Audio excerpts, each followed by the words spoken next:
হবে, নইলে গদি ছাড়তে হবে। এই মমতা ব্যানার্জি হায় হায়, হায় হায় হায় হায়, এই মিথ্যাচার মুখ্যমন্ত্রী হায় হায়, হায় হায় হায় হায়, এই মিথ্যাচার মুখ্যমন্ত্রী হায় হায়, হায় হায় হায় হায়, এই হিন্দু ওবিসিদের স্বার্থে বিজেপি পরিষদীয় দল লড়ছে, লড়বে, লড়ছে লড়বে, এই মুসলিম লীগের সরকার আর নেই দরকার, এই জিহাদিদের সরকার আর নেই দরকার, এই মুসলিম লীগের সরকার আর নেই দরকার, এই জিহাদিদের সরকার আর নেই দরকার। এই মিথ্যা স্টেটমেন্ট দিয়ে মুখ্যমন্ত্রী পালিয়ে গেলে কেন মুখ্যমন্ত্রী জবাব দাও, জবাব চাই, জবাব দাও। এই হাউসের মধ্যে মিথ্যা স্টেটমেন্ট দিয়ে মুখ্যমন্ত্রী পালিয়ে গেলে কেন মুখ্যমন্ত্রী জবাব দাও, জবাব চাই, জবাব দাও। এই জবাব তোমায় দিতেই হবে, নইলে গদি ছাড়তে হবে, এই জবাব তোমায় দিতেই হবে, নইলে গদি ছাড়তে হবে, এই মুসলিম পরিষদীয় সরকার, আর নেই দরকার, এই সরকার, আর নেই দরকার,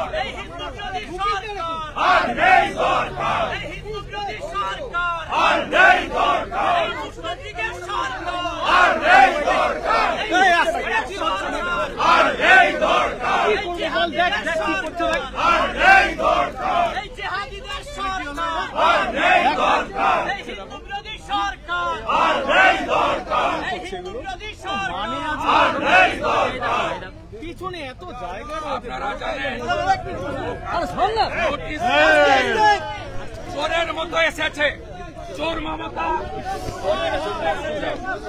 আগে থেকে নোটিশ দেয়নি, কোন রেজুলেশন কপি নেই, ওর দালাল স্পিকারের সঙ্গে চুক্তি করে এসেছে, আমাদের মানে বলেই হাউস অ্যাডজন করে পালালো চোরের মতো।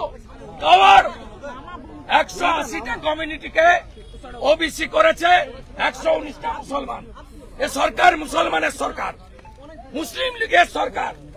এই সরকার মুখ্যমন্ত্রী যেভাবে হাইকোর্টকে মিথ্যা বলেছেন, কেস পেন্ডিং আছে, সুপ্রিম কোর্টে 15 জুলাই ডেট আছে, মিথ্যে স্টেটমেন্ট গুলো আমরা একটা কিছু বললে বলে সাবজুডিস। আজকে হাইকোর্ট সুপ্রিম কোর্ট পেন্ডিং থাকা অবস্থায় আগে থেকে নোটিশ না দিয়ে, কপি প্রত্যেকটা এমএলএ কে না দিয়ে, অপোজিশনকে 2 মিনিট বলার সুযোগ দেয়নি। চোরের মতো চোর মমতা, চাকরি চোর মমতা, বালি চোর মমতা, গরু চোর মমতা, হিন্দু ওবিসিদের অধিকার চুরি করা মমতা বক্তব্য রেখেছে। স্পিকার কয়েক সেকেন্ডের মধ্যে অ্যাডজন করে পালিয়েছে। আমরা ছাড়বো না, এখানে লড়াই হবে, আইনি লড়াই হবে, হিন্দু ওবিসি অধিকার রক্ষার লড়াই রাস্তাতেও হবে। শুভেন্দু তো আজকে কোনো প্রস্তাবনাই ছিল, কেউ জানে না, কোনো নোটিশ নেই, বলেছে পা কারে পা, ছুটে পালিয়েছে। 15 সেকেন্ড হাউস চোর মমতা হায় হায়।